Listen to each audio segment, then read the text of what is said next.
평일 오전에 동네 종합병원은 늘 분주합니다. 진료를 기다리는 이들의 얼굴에는 피곤이 묻어 있고 누군가는 어깨를 잔뜩 웅크린 채 마스크 속에서 기침을 쉴 새 없이 뱉어내고 있었어요.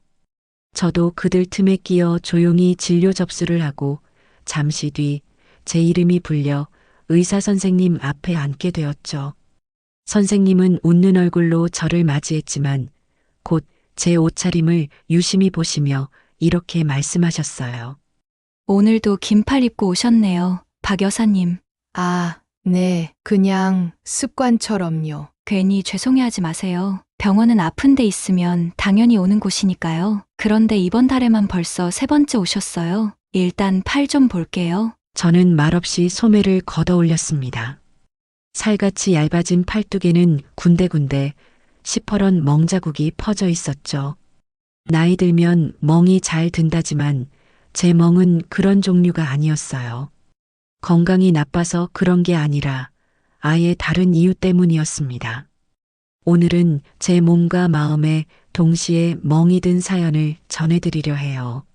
아무에게도 말하지 못했던 그리고 누구에게도 쉽게 털어놓을 수 없었던 이야기입니다. 영상을 시작하기 전 구독과 좋아요를 부탁드리겠습니다. 그럼 바로 영상 시작하겠습니다. 저는 평범한 73 여성입니다. 남편은 30 중반의 갑작스러운 사고로 세상을 떠났고 저는 2 아들을 혼자 힘으로 키워냈어요. 어렵고 버거운 시절도 많았지만 다행히 아이들은 큰 탈 없이 잘 자라주었고 지금은 제법 괜찮은 직장에 다니며 가정을 꾸렸습니다. 특히 큰아들은 결혼 후 저와 함께 살기를 원했어요. 며느리도 마찬가지였고요. 처음엔 반대했습니다.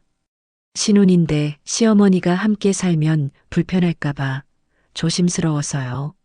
어머님, 제가 먼저 말씀드린 거예요. 도련님도 분가하셨으니 어머님 혼자 계시는 건 너무 적적하실 것 같아서요. 제가 아직 부족한 점이 많아 옆에서 배우고 싶기도 하고요. 며느리가 그렇게까지 말하는데 마다할 이유가 없었습니다. 그렇게 우린 한 집에 살게 되었어요. 처음엔 정말 고마운 마음뿐이었죠. 시켜서 한 것도 아닌데 며느리는 아침이면 먼저 일어나 밥을 짓고 설거지를 하고 집안일을 척척 해냈어요. 어머님은 그냥 쉬세요. 이런 건 며느리 된 사람이 하는 거잖아요. 말 한마디 한마디가 예쁘고 정성스러웠어요. 제 입에서는 됐어. 나도 할 수 있어. 라는 말이 나가기도 전에 이미 다 끝내놓는 사람이었죠. 그 모습이 정말 대견하고 고마웠습니다. 그 모습을 본 둘째 아들과 며느리는 미안해했어요.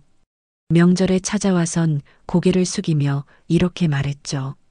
형님네는 어머니랑 같이 살면서 저렇게 잘 챙겨드리는데 저희는 너무 못 챙겨드리는 것 같아 죄송해요. 아니야. 너희도 바쁜데 뭘. 명절에 이렇게 얼굴 보여주는 것만으로도 나는 참 고맙다. 작은 아들과 며느리는 해외 출장도 많고 일도 바쁘고 연락할 시간도 없다는 걸 잘 알았기에 전혀 서운하지 않았습니다. 다만 그 평온했던 나날은 오래가지 않았어요. 합가한 지 넉 달이 채 되지 않아 분위기가 조금씩 달라지기 시작했죠. 휴직 중이던 큰 며느리가 복직하면서부터였어요. 회사에 나가기 시작하면서 표정이 자꾸 굳었고 퇴근 후엔 아무 말도 없이 방으로 들어가 버리는 일이 잦아졌습니다. 대화 중에도 작은 소음에 신경질을 내고 목소리 높아지는 걸 참지 못하더군요. 어머님 지금 너무 피곤한데 목소리 좀 낮춰주시면 안 될까요? 머리가 깨질 것 같아서요. 어머, 미안하구나. 내가 목소리가 컸나 보네. 앞으로 조심할게. 그땐 그냥 회사 생활에 적응 중이니 그러려니 했습니다. 피곤하고 예민할 수 있는 시기니까요. 하지만 갈수록 그 수위는 점점 심해졌고 저는 마음속으로 뭔가 이상하다는 생각을 하게 됐어요. 술을 마시는 빈도도 늘었어요. 일주일에 서너 번은 꼭 술에 취해 들어왔고 냄새는 향수와 술이 섞여 지독했죠. 걱정이 되어 조심스레 말을 걸었어요. 아가, 요즘 무슨 일 있어? 회사에서 힘든 일이라도 있는 거니? 엄마가 걱정돼서 그러지. 없다니까요. 없는데 왜 자꾸 캐물으시는 거예요? 저 지금 너무 피곤하니까 그냥 좀 놔두세요. 그 차가운 말투에 솔직히 마음이 꽤 상했습니다. 시어머니로서 관심을 보인 것뿐인데 왜 저런 반응이 나오는 걸까 싶더라고요. 시간이 더 지나자 말도 안 되는 이유로 트집을 잡기 시작했어요. 어느 날 식사 중이었어요. 며느리가 젓가락으로 반찬을 뒤적이다가 제게 이렇게 말했어요. 어머님, 이거 간 보시고 만드신 거예요? 그럼 당연히 봤지. 왜? 뭐가 잘못됐니? 너무 짜요. 평소보다 간이 진해서요. 그래? 너 남편도 짜다는 얘긴 안 했는데 내가 요즘 입맛이 변했나 보네. 반찬은 입맛을 살려야 하는 건데 입맛을 버리게 생겼어요. 이야기를 들은 순간 얼굴이 붉어졌어요. 그동안 둘의 입맛에 맞춰 요리하느라 얼마나 신경 썼는데 대뜸 그런 말을 들으니 속이 상하더라고요. 게다가 큰아들이 옆에서 덧붙인 말은 더 충격이었어요. 어머니, 이제 단 것도 단지 모르고 짠 것도 구분 못 하시는 거 아니에요? 나중엔 설탕 넣을 자리에도 소금 넣으실까봐 걱정되는구먼. 웃으며 한 말이었지만 그 농담은 제 가슴에 못이 박히는 소리였습니다. 그리고 식사 후 큰 며느리는 제게 다가와 귓속말을 했어요. 어머님, 반찬간은 이제 좀 제대로 보시던가요. 입맛에 자신 없으시면 그냥 사다 드세요. 괜히 헛수고 하지 마시고요. 그 말을 듣고 저는 소름이 돋았어요. 도무지 믿기지 않았습니다. 정말 제가 들은 게 맞는지 며느리가 방금 그 말을 한 게 사실인지. 그 순간부터 저는 이 집안에서 점점 내 자리를 잃어가고 있다는 생각을 하게 됐어요. 그날 밤은 유난히 조용했어요. 하지만 제 마음은 잔뜩 뒤숭숭했습니다. 낮에 들었던 말들이 머릿속을 떠나지 않아 한참을 뒤척이다가 겨우 잠에 들었죠. 그리고 며칠 후 며느리가 늦은 밤 술에 취해 들어왔습니다. 문을 쾅 닫으며 들어서는 소리에 놀라 현관으로 나가보니 며느리는 발도 제대로 못된 채 몸을 휘청이며 들어오고 있었어요. 술 냄새에 향수까지 뒤섞여 머리가 어지러울 정도였죠. 세상에 무슨 술을 이렇게 마셨니? 몸도 못 가누고 괜찮아? 걱정되는 마음에 팔을 붙잡고 소파에 앉히려 했더니 며느리가 팔을 뿌리치며 소리쳤습니다. 아파요. 왜 그렇게 세게 잡으세요? 말로 하시면 되잖아요. 왜 손으로 끌어요? 그 말에 저도 순간 욱하고 말았어요. 그동안 아무 말 않고 참아온 것들이 한꺼번에 올라왔죠. 아가, 내가 너무 많이 참아왔다. 요즘 너 좀 심한 거 아니니? 툭하면 술 마시고 들어오고 물어보면 짜증만 내고 이렇게 계속하려면 차라리 너희끼리 나가 사는 게 낫겠다. 나도 더는 스트레스 받고 싶지 않아. 그 말이 끝나기가 무섭게 며느리는 표정을 확 굳히더니 코웃음을 쳤어요. 뭘 그렇게 잘못했다고 나가 살아요? 그냥 요즘 회사가 힘들어서 그런 건데 그걸 일일이 어머님께 보고라도 드려야 하나요? 저 어머님이랑 말 섞기 싫어요. 방에 들어가 잘게요. 그러더니 뒤도 안 돌아보고 방으로 들어가려는 걸 붙잡았더니 그 순간 며느리는 제 팔을 확 밀치더니 세게 꼬집었어요. 말로 다 설명할 수 없을 만큼 놀랐습니다. 정말 한순간에 숨이 멎는 듯한 충격이었죠. 팔에서는 따끔한 고통이 올라왔고 저는 그 자리에 얼어붙은 듯 서 있기만 했어요. 며느리는 제 눈을 똑바로 쳐다보더니 한마디 말도 없이 방문을 쾅 닫고 들어가 버렸습니다. 다음 날 거울 앞에 서서 꼬집힌 부위를 살펴보니 시퍼런 멍이 들어 있었어요. 그걸 보는 순간 하염없이 눈물이 흘러내렸습니다. 내가 뭘 그렇게 잘못했을까? 왜 이렇게까지 되어버린 걸까? 며칠을 망설이다가 저는 큰아들에게 이 사실을 말해보기로 결심했어요. 그날은 야근을 하고 들어온 날이었죠. 피곤한 얼굴로 들어오는 아들을 조심스레 불렀습니다. 현씨가 나랑 잠깐 얘기 좀 할 수 있겠니? 오늘 야근이라 너무 피곤한데 중요한 얘기 아니면 내일 하면 안 돼요? 아니야. 오늘 꼭 해야 돼. 아주 중요한 이야기야. 거실 소파에 앉힌 뒤 저는 멍든 팔을 걷어 보여주며 입을 열었어요. 이 멍 누가 만든 건지 아니? 어디 부딪히셨어요? 조심 좀 하시지. 아니다. 이건 내 아내가 만든 거야. 나를 꼬집어서 이렇게 된 거야. 그 말을 하는데도 얼마나 용기가 필요했는지 몰라요. 하지만 아들의 반응은 너무나 차가웠습니다.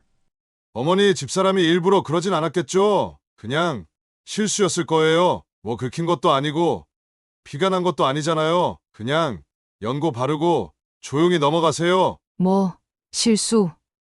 내 아내가 내 팔을 꼬집었다니까. 이걸 보고도 그냥 넘어가라고? 요즘 집사람 스트레스가 많아요. 일일이 따지고 들면 저도 너무 피곤해요. 그냥 잊으세요. 그 말을 듣는 순간 가슴이 철렁 내려앉았습니다. 며느리의 폭력보다 아들의 무심함이 더 아프게 다가왔어요. 이건 단순한 실수가 아니야. 사람 피부를 이 정도로 만들 정도로 꼬집는 게 실수라고 생각하니? 어머니, 저 정말 너무 바빠요. 제발 이런 문제로 더 피곤하게 만들지 말아주세요. 그날 밤 저는 이불 속에서 한참을 울었습니다. 며느리가 소리를 지르고 화를 내는 것보다 아들이 저를 믿지 않는다는 그 사실이 더 큰 상처로 남았어요. 그 후로도 며느리는 아들이 출근한 틈을 타 저를 점점 더 무시하기 시작했습니다. 아침이면 일부러 늦게 일어나 제가 밥상을 차리게 만들었고 차려주면 이게 밥상이에요? 편의점 도시락보다도 못하네. 차라리 사 먹고 말지. 라는 말을 서슴지 않았습니다. 고기 반찬을 해주면 이건 너무 질겨요. 씹지도 못하겠네. 아휴, 그냥 사 먹는 게 낫겠다니까. 한두 번은 참았지만 매일같이 이런 말을 들으면 누구라도 주눅 들 수밖에 없죠. 그때부터였어요. 저는 음식을 준비할 때 손이 덜덜 떨리기 시작했어요. 그런데 어느 날은 이런 일도 있었습니다. 집 청소를 하다가 잠깐 쉬고 있는데 며느리가 와서는 소리쳤습니다. 거실 소파 밑에 먼지 그대로 있어요. 청소하신 거 맞아요? 공중에 떠다니는 먼지도 보인다니까요. 제가 시력이 얼마나 좋은데. 다음부터 대충하지 마시고 꼼꼼히 좀 해주세요. 그날은 손님이 오기로 한 날이었는데도 며느리의 태도는 그대로였어요. 회사 동료들을 집으로 데려오며 저에게는 단 한마디 상의도 없이요. 그들은 며느리 방으로 우르르 들어갔고 며느리는 조용히 다가와 제게 이렇게 말했어요. 오늘 우리끼리 먹을 거예요. 어머님은 방에서 나오지 마세요. 제 말 무슨 뜻인지 아시죠? 그 말을 듣고도 저는 아무 말도 하지 못하고 조용히 방문을 닫고 들어갔습니다. 밖에서 들려오는 웃음소리와 이야기 소리에 그날도 저는 가슴이 저며오는 걸 느끼며 새벽까지 잠을 이루지 못했어요. 다음 날 아침 설거지를 하다가 그만 컵을 깨뜨리고 말았어요. 놀란 마음에 파편을 치우다 손을 살짝 베었는데 그걸 본 며느리가 아무렇지도 않게 말하더군요.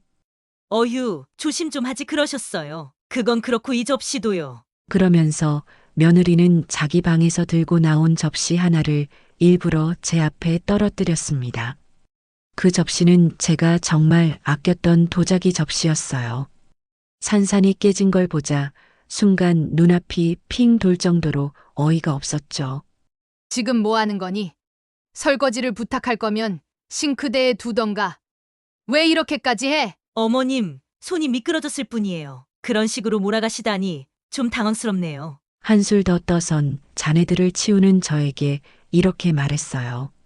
깨진 거 싹 다 치우세요. 남아있으면 발 다칠 수도 있잖아요. 눈 하나 깜짝하지 않고 말하는 태도에 정말 기가 막혔습니다. 그런데 이상하게도 큰아들 앞에선 이 사람이 완전히 딴 사람이 되어버려요.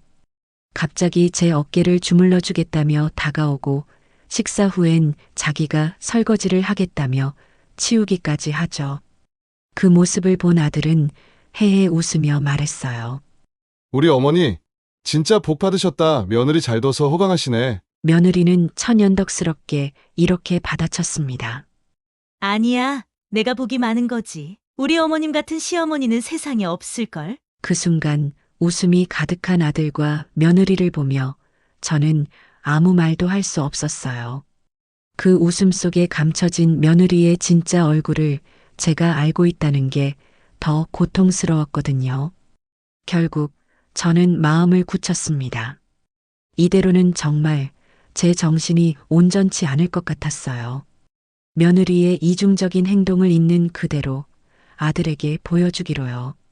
며느리의 행동은 점점 대담해졌고 저와 단둘이 있을 때는 아예 막 나가기 시작했어요. 말투도 거칠어졌고 몸으로 밀치거나 팔을 툭 치는 일도 생겼죠. 하루는 참다 못해 제가 이런 말을 꺼냈습니다. 이러다 정말 못 살겠다. 너랑은 더 이상 말도 섞기 싫다. 집 나가서 따로 살아. 그랬더니 며느리는 비웃듯 웃으며 말했어요. 어머님, 여기 집주인이 저인데 누가 누구 보고 나가래요? 제가 나가야 할 이유가 없죠. 정신이 아득해지는 느낌이었어요. 그날 밤 저는 마침 경로당에 놀러 가기로 되어 있었고 친하게 지내던 친구에게 처음으로 이 얘기를 꺼냈습니다. 처음엔 말문을 못 열다가 조심스럽게 입을 열었죠. 금자야, 나 요즘 큰며느리한테 너무 힘들어. 제 이야기를 들은 친구는 깊은 한숨을 쉬며 이렇게 말했어요. 세상에 너는 왜 그걸 참고만 있었니? 그냥 확 한바탕 해버리지. 그런 거 모아두면 병돼. 근데 나도 말하고 나면 우리 아들한테 미움받을까봐 무섭더라. 그 말을 들은 친구는 단호하게 말했습니다. 미움받더라도 내 몸부터 지켜야지. 내가 좋은 방법 하나 알려줄게. 그 며느리 하는 짓들 전부 카메라로 찍어. 그 순간 뭔가 머리를 딱 치는 듯한 기분이 들었어요. 왜 이제야 이 생각을 했을까? 그동안 참기만 했는데 이제는 그 실체를 남들에게 보여줘야겠다는 생각이 확 들더라고요. 그날 밤 저는 인터넷으로 소형 카메라를 주문했고 아들과 며느리가 출근한 날 틈을 타 몰래 설치했어요. 그리고 며칠을 기다렸죠. 이틀 뒤 제 예상대로 며느리는 저를 향해 다시 막말과 험한 행동을 쏟아냈고 그 장면이 고스란히 영상에 담겼습니다. 며느리가 소리를 지르며 제 어깨를 툭 치고 밥상이 마음에 안 든다며 반찬을 쏟아내는 모습까지. 그날 밤 큰아들이 퇴근하고 들어오자 조용히 거실로 불렀습니다. 현식아, 엄마가 보여줄 게 있어. 그리고 핸드폰에 저장된 영상을 꺼내 보여줬죠. 화면 속 며느리는 마치 다른 사람이었습니다.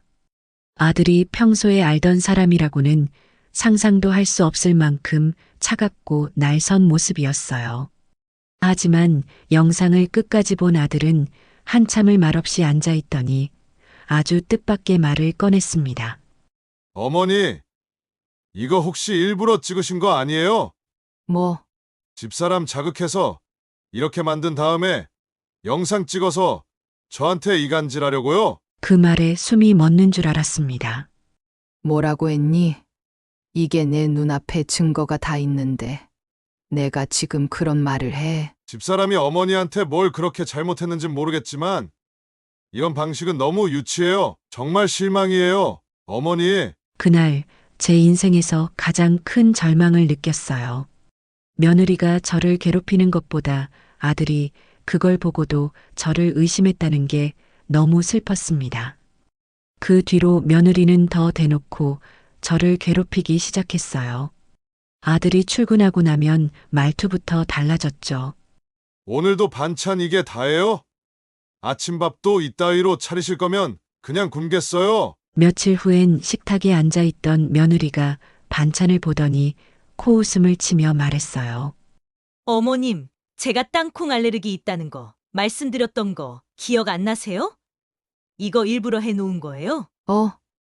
내가 몰랐어. 너 전에 말했었니? 말했죠. 근데 뭐 어머님은 제 말 따위 안 들으시니까요. 아니면 일부러 이러시는 거예요? 점점 며느리는 더 이상 감추지 않았고 감정도 그대로 드러냈어요. 아들 앞에서도 말이죠. 어머님, 그만 좀 간섭하세요. 제가 알아서 한다고요. 한숨도 못 자는 밤이 이어졌고 저는 매일이 지옥 같았습니다. 하지만 그럴수록 마음을 다잡았어요. 그래.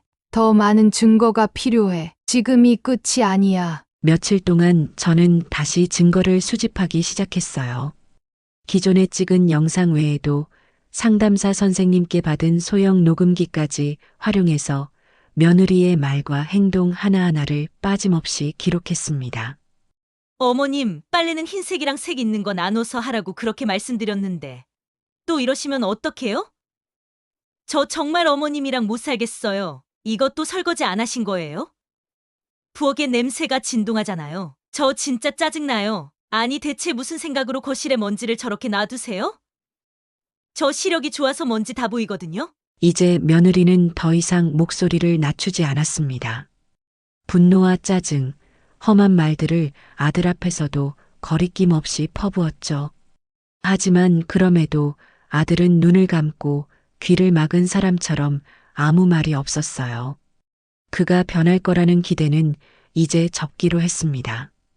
그 무렵 저는 문득 둘째 아들 정민이가 떠올랐어요. 해외에 오래 있다가 얼마 전 국내 발령으로 돌아온 정민이는 여전히 바쁜 나날을 보내고 있었지만 그래도 한 번쯤은 말해봐야겠다는 생각이 들었습니다. 정민아, 엄마가 너한테 꼭 보여주고 싶은 게 있다. 충격받을 수도 있지만 참지 말고 봐줘. 오랜만에 연락한 저는 조심스럽게 정민이와 집 근처 카페에서 만나기로 했어요. 밝은 얼굴로 나타난 정민이는 저를 보자마자 웃으며 인사를 건넸지만 저는 그런 아들의 얼굴을 보며 괜스레 울컥했어요. 핸드폰을 꺼내 영상 파일을 보여주며 그간 있었던 일들을 전부 털어놓았습니다. 정민이의 표정은 영상이 재생될수록 굳어졌고 급기야는 이를 꽉 물고 고개를 떨궜어요. 며느리가 저를 밀치고 고함을 지르고 모욕적인 말을 퍼붓는 장면이 고스란히 담긴 그 화면 속에서 아들은 아무 말도 하지 못했죠. 엄마 집에서 이런 일이 있었던 거예요? 도대체 왜 형수님이? 나도 모르겠다. 정민아, 처음엔 정말 착한 아이였는데 언제부터인가 사람이 확 바뀌더라. 너한테 말 안 하려 했는데 더는 안 되겠더라. 그 말을 들은 정민이는 눈시울을 붉히며 제 손을 꼭 잡았어요. 걱정 마세요, 엄마. 이 일 그냥 넘기지 않을게요. 당장 재수 씨도 불러서 같이 이야기해요. 얼마 후 카페로 도착한 둘째 며느리는 정민이의 말에 얼굴을 새빨갛게 물들였어요. 어머님 저희가 알았더라면 진작 도와드렸을 텐데 어쩜 그런 일이 믿어지질 않아요. 너무 죄송해요. 형님이 그렇게까지 했을 줄은 몰랐어요. 내가 그냥 참고 넘어가면 괜찮아지겠지 싶었는데 더 심해지기만 하더라. 그래서 너희라도 도와달라고 부른 거야. 잘하셨어요. 어머니, 이건 그냥 넘어갈 문제가 아니에요. 명백한 가정 내학대고 폭력이에요. 정민이 부부는 바로 저와 함께 노인보호센터를 찾아갔어요. 그곳에서 상담사 선생님께 녹화해둔 영상과 녹취록을 보여드리자 선생님은 고개를 천천히 끄덕이며 이렇게 말했어요. 이 정도면 법적으로도 충분히 대응할 수 있어요. 증거도 명확하고 정황도 분명합니다. 어르신, 정말 힘드셨겠어요. 고생 많으셨어요. 그 따뜻한 한마디에 저는 그만 눈물이 왈칵 쏟아졌어요. 아무도 내 편이 없다고 느껴졌던 그 시간들이 전부 흘러내리는 것 같았죠. 그리고 곧바로 경찰에 정식 신고가 접수됐고 며칠 뒤 경찰과 정민이 부부, 저 셋이 함께 집으로 향했습니다. 그날 아들과 며느리는 집에 있었고 갑작스레 찾아온 경찰을 보자 큰 소리부터 질렀어요.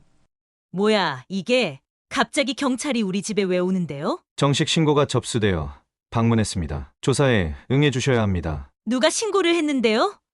무슨 근거로 집에 들이닥치는 건데요? 피해자 본인이 직접 신고하셨고 명확한 증거를 제출하셨습니다. 그제서야 큰 며느리는 저를 노려보며 씩씩댔어요. 설마 어머님이신가요? 그 영상 같은 거 진짜 신고하신 거예요? 저는 아무 말 없이 고개를 끄덕였고 옆에 있던 정민이는 며느리에게 똑똑히 말했어요. 형수님 증거 있어요. 영상도 있고 녹취도 있어요. 끝까지 우기지 마시고 조사받으세요. 그리고 큰 며느리는 결국 고개를 떨구고 말없이 경찰의 안내에 따라 집을 나섰습니다. 그 모든 광경을 지켜본 큰아들은 말없이 서 있다가 갑자기 제게 소리를 질렀어요. 어머니, 대체 왜 이러셨어요? 단순한 오해였잖아요. 일부러 그런 게 아니라 스트레스 때문에 그랬던 건데 어머니가 좀 이해하셨어야죠. 그 순간 정민이가 앞으로 나서며 형을 막아섰습니다.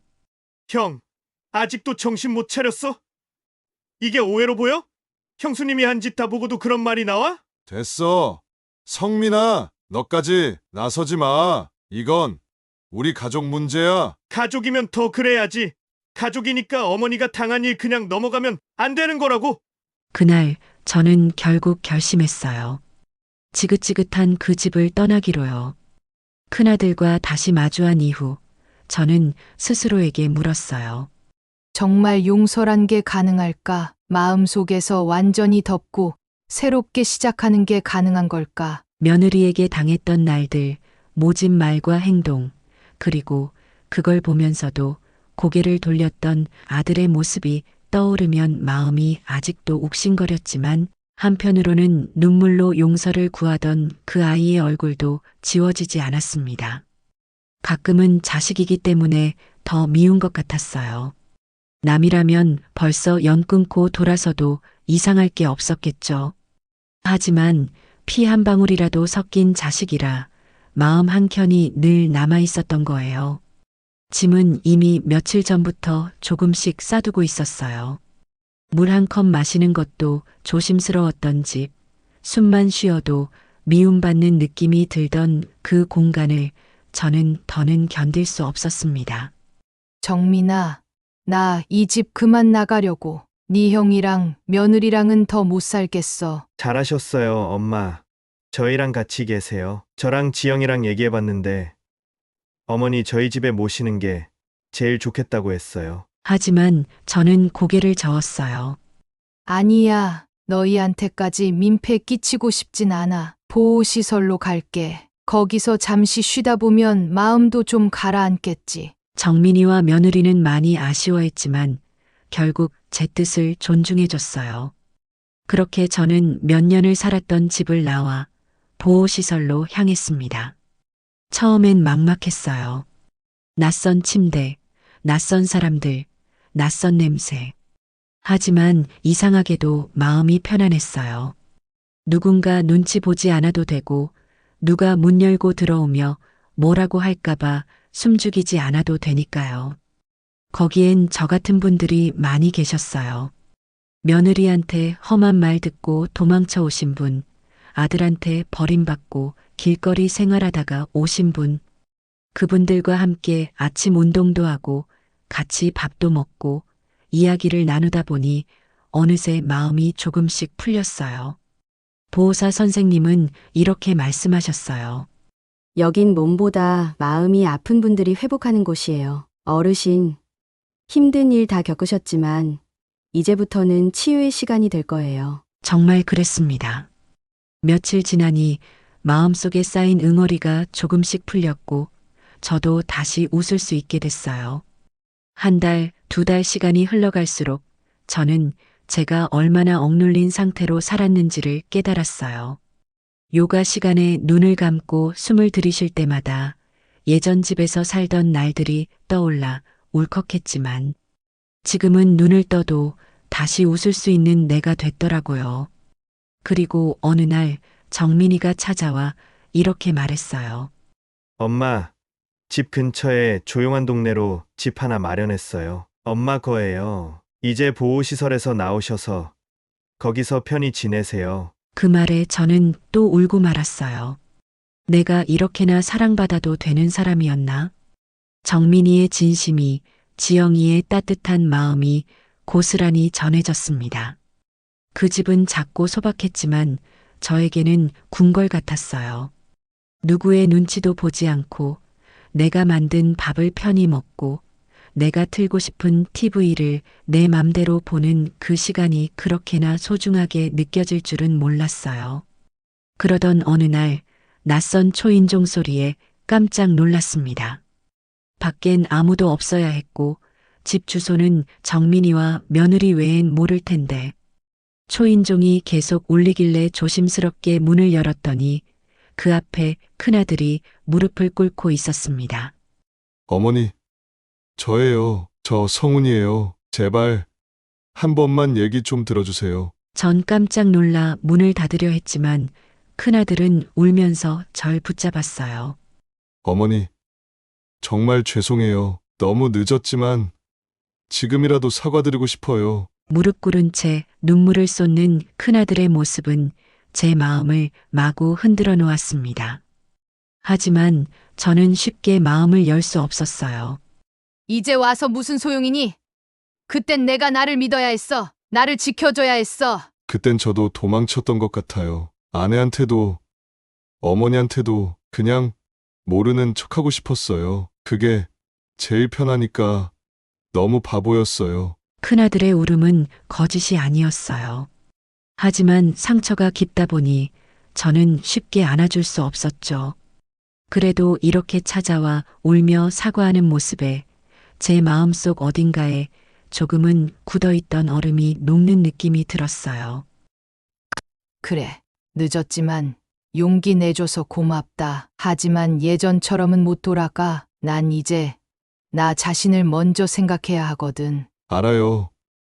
어머니, 그저 한 번만 용서를 구하고 싶었어요. 그렇게 큰아들과는 조심스럽게 연락을 이어가기로 했어요. 다시 예전처럼 되진 않더라도 최소한 부모 자식으로서의 끈은 유지하고 싶었어요. 그리고 제 삶은 조금씩 더 단단해졌습니다. 작은아들과 며느리는 여전히 자주 찾아왔어요. 가끔은 반찬을 한가득 해와 냉장고를 채워주기도 했고 함께 마트에 가서 장을 보거나 근처 공원을 산책하는 일도 자주 있었어요. 어머님, 저희랑 같이 여행 한번 가요. 근처 온천이라도. 여행은 아직은 조금 겁이 나네. 하지만 조만간은 가자. 진짜로. 지금 이 평화가 너무 소중해서 어디 멀리 떠나는 게 불안하긴 했지만 그만큼 삶을 다시 즐기고 싶다는 욕심도 생기기 시작했어요. 보호시설에서 알게 된 친구들과도 종종 연락을 주고받으며 자원봉사에도 참여했어요. 아픈 어르신들 발 마사지를 해드리거나 말벗이 되어드리는 그런 일들이 이전에는 느껴보지 못한 따뜻함을 제게 안겨줬어요. 자기 덕분에 하루가 훨씬 즐거워졌어. 이런 말을 들으면 마음이 따뜻해졌어요. 나도 누군가에게 힘이 되어줄 수 있는 사람이구나. 나도 누군가를 웃게 만들 수 있구나. 그게 그렇게 행복할 줄 몰랐어요. 그날 이후로 저는 큰아들과도 천천히 연락을 이어가게 됐습니다. 전처럼 매일 보거나 자주 만나진 않았지만 명절이나 생일 같은 날이면 조심스럽게 안부를 묻는 문자도 오고 직접 찾아오기도 했습니다. 하지만 저는 아직도 며느리를 마주할 용기가 나지 않았기에 만남은 늘 아들 혼자였죠.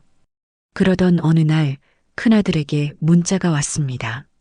어머니, 지연이 그 사람이 어머니께 꼭 드리고 싶은 말이 있다고 해요. 한 번만 기회를 주실 수 없을까요? 만나자는 게 아니라 그냥 편지라도. 저는 그 문자를 몇 번이나 읽고 또 읽었습니다.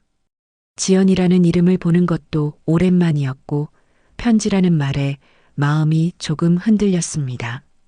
결국 저는 주소 알려줘도 되라고 짧게 답장을 보냈습니다. 그리고 사흘 뒤 조그마한 흰 봉투 하나가 제 우편함에 도착해 있었습니다. 봉투를 열기까지 꽤 오랜 시간이 걸렸습니다. 괜히 떨렸고 읽지 않고 버릴까 고민도 했지만 결국 저는 고요한 밤에 조심스럽게 그 편지를 펼쳤습니다. 그 안에는 정갈한 글씨로 한 줄 한 줄 눌러 쓴 말들이 적혀 있었어요. 어머님, 많이 늦었죠. 그동안 어떤 말로 시작해야 할지 몰라 차마 연락드리지 못했습니다. 제 행동, 제 말, 제 태도 모든 게 돌이켜보니 너무 부끄럽고 창피하고 죄송하기만 합니다. 어머님께서 얼마나 힘드셨을지 지금은 조금이나마 알 것 같습니다. 그땐 왜 그렇게 날카롭고 무례하고 차가운 사람이 되어버렸는지 저도 제 자신이 싫었습니다. 그럼에도 어머님께서 단 한 번도 손찌검하지 않으시고 조용히 참아주셨던 그 시간들이 이제야 느껴집니다. 늦었지만 진심으로 사과드립니다. 어머님, 언젠가 제가 다시 웃으며 어머님을 마주할 수 있을까요? 그날이 올 수 있다면 정말 행복할 것 같습니다. 죄송합니다. 그리고 감사합니다. 지연, 드림. 편지를 다 읽고 나니 손에 잔뜩 힘이 들어가 있었던 걸 깨달았어요. 편지를 꼭 쥐고 있었는지 종이가 살짝 구겨져 있었죠. 숨을 길게 내쉬며 눈을 감았어요. 눈꺼풀 아래로 눈물이 맺히고 따뜻한 온기가 볼을 타고 흘렀습니다. 분명 아직도 상처는 깊었지만 그 한 장의 편지는 제 마음 어딘가를 두드리고 있었어요. 이젠 괜찮다고, 조금씩 잊어도 된다고 말해주는 것 같았죠. 그날 밤 저는 오랜만에 깊은 잠에 들지 못했습니다. 지연의 편지를 읽은 그 여운이 자꾸만 가슴속을 맴돌았고 편지지에 적힌 한 글자 한 글자가 자꾸만 떠올랐어요. 내가 다시 웃으며 어머님을 마주할 수 있을까요? 며칠 뒤 저는 흰 봉투를 꺼내어 편지를 썼습니다. 글씨를 적는 손이 자꾸 떨렸지만 한자 한자 정성을 담아 써내려갔습니다. 지연아, 내 편지 잘 읽었다. 오랜만에 너의 마음을 글로 마주하니 여러 감정이 오갔다. 원망도 떠오르고 안타까움도 생기고 그보다 더 큰 건 내가 용기를 내주었다는 사실에 대한 고마움이더구나. 나는 아직 내 얼굴을 마주할 자신은 없지만 내 진심은 충분히 느껴졌어. 사람이 한순간 실수할 수는 있어도 그걸 인정하고 고치려는 용기는 아무나 갖기 어려운 거니까. 지금처럼 내 자신을 돌아보며 살아가렴. 그리고 언젠가 시간이 지나 정말 마음이 닿게 된다면 그때는 우리 얼굴을 마주하고 웃을 수 있지 않겠니? 건강하고 성실하게 어머님으로부터. 그 편지를 다시 접어 봉투에 넣고 큰아들에게 전해달라 했습니다. 아들은 편지를 받은 날 저녁 눈시울이 가득 젖은 얼굴로 제게 말했어요. 어머니, 정말 고마워요. 그 사람 요즘 상담도 받고 봉사활동도 하고 있어요. 진심으로 변하고 싶어 하더라고요. 어머니의 편지 받고 많이 울었어요. 자기가 받은 것보다 10배는 더 돌려드리고 싶대요. 저는 아무 말 없이 고개만 끄덕였습니다. 그제야 마음 한쪽에서 묵직하던 돌덩이가 슬며시 내려앉는 듯한 느낌이 들었어요. 그렇게 모든 게 조금씩 정리되어 갔습니다. 시간은 상처를 지우지는 않지만 흐리게는 만들어주는 법이죠. 그리고 지금 저는 매주 노인보호센터에 나가 자원봉사를 하며 지냅니다. 같은 아픔을 가진 어르신들과 서로의 상처를 보듬고 살아온 이야기를 나누고 뜨거운 눈물도 웃음도 함께 나누는 삶을 살고 있어요. 예전에 나는 남들 눈치 보며 내가 없어도 되는 사람처럼 살았지만 이제의 나는 누군가를 살리는 말 한마디를 건넬 수 있는 사람, 어제의 나를 감싸 안을 수 있는 사람으로 변해 있었어요. 그리고 저는 지금 또 다른 누군가에게 말해주고 싶습니다. 당신 잘못이 아니에요. 당신은 참 잘 살아왔어요. 그러니 이제 조금은 쉬세요. 그리고 다시 웃으세요. 시간은 멈추지 않고 흐릅니다. 계절도 어느덧 몇 번을 바꾸었고 저는 예전보다 훨씬 더 단단한 사람이 되어 있었습니다. 이제는 아침에 눈을 뜨는 것이 두렵지 않았고 누군가와 마주 앉아 밥을 먹는 시간이 따뜻하게 느껴졌습니다. 무엇보다도 제 자신을 아껴주는 삶을 살고 있다는 게 가장 컸습니다. 그날 이후로 큰아들과는 꾸준히 연락을 주고받았습니다. 어머니, 오늘도 잘 지내셨나요? 하고 안부를 묻는 메시지를 보내면 저는 짧게나마 응, 잘 지냈다. 너도 건강 챙겨라. 고 답을 보내곤 했죠. 그리고 몇 달 후 큰아들은 조심스럽게 물었습니다. 어머니 혹시 괜찮으시다면 지연이랑 같이 뵈러 가도 될까요? 아직 많이 부족하지만 그래도 어머니 앞에 서고 싶다고 하더라고요. 저는 그 말을 듣고 한참을 망설였습니다. 하지만 결국 고개를 끄덕였어요. 그래. 아직 완전한 용서는 아니지만 한번 보자. 약속한 날 저는 오랜만에 거실을 정돈하고 차를 끓였습니다. 테이블 위엔 조심스럽게 작은 꽃병도 올려두었습니다. 그리고 한참을 기다리다 초인종이 울렸고 문을 열자 큰아들과 지연이 함께 서 있었습니다. 지연은 고개를 깊이 숙인 채 미동도 하지 않았어요. 어머님 많이 늦었죠. 정말 죄송합니다. 그 짧은 한마디에 그동안 수없이 반복되었던 감정이 쏟아지는 듯 했어요. 화를 낼 수도 있었고 문을 닫아버릴 수도 있었지만 저는 그저 말없이 고개를 끄덕이며 문을 열어주었습니다. 셋이 거실에 앉아 있는 동안 긴 침묵이 흘렀습니다. 지연은 고개를 들지 못했고 저는 조용히 차를 따랐습니다. 그리고 말했어요. 나는 아직도 그날의 기억이 생생해. 그때 내가 얼마나 외롭고 무서웠는지 내가 모를 거야. 그런데도 오늘 이렇게 용기 내준 건 고맙게 생각한다. 며느리는 그제서야 고개를 들고 눈물을 뚝뚝 흘리며 말했어요. 정말 잘못했어요. 어머님은 아무 잘못 없었는데 그땐 제가 제 자신을 감당 못했어요. 회사에서 스트레스 받고 결혼 생활도 버겁고 그 모든 걸 어머님께 풀었어요. 이제 와서 핑계 같지만 저는 정말 어머님께 상처 드린 걸 평생 후회하며 살 거예요. 그 말을 들으며 저는 고개를 끄덕였습니다. 그래요. 변명 같을 수도 있었지만 그 안엔 분명 진심이 느껴졌어요. 예전에 그 무표정하고 냉소적인 며느리의 얼굴이 아니었고 누구보다도 상처받은 사람처럼 떨리는 눈빛이었습니다. 지연아, 그렇게 부르자 그녀는 놀라서 제 얼굴을 봤습니다. 그래도 내가 이렇게 와준 게 내겐 큰 위로가 된다. 우리 자주 보진 말자. 하지만 마음은 천천히 풀어보자. 지연은 눈물을 삼키며 고개를 끄덕였고 큰아들은 눈시울을 붉히며 제 손을 꼭 잡았습니다. 그날은 우리가 서로를 향해 다시 문을 열기 시작한 날이었어요. 완벽한 화해도 아니고 완전한 회복도 아니지만 작은 화분에 새싹 하나 심는 것처럼 아주 천천히 피어나기 시작한 날. 이제 저는 누군가의 시어머니이기 전에 내 자신을 가장 잘 아끼는 사람으로 살고 있습니다. 40에도 60에도 그리고 이젠 70을 바라보는 나이에도 나는 나로서 충분하다고 말해줄 수 있게 됐어요. 제 이야기를 들으면서 어떠셨나요? 한편으론 답답하고 왜 며느리를 봐주냐고 하시는 분들도 계실 것 같아요. 여러분들의 생각은 어떤지 댓글로 남겨주세요. 그리고 끝으로 구독과 좋아요를 부탁드리면서 이야기를 마치겠습니다.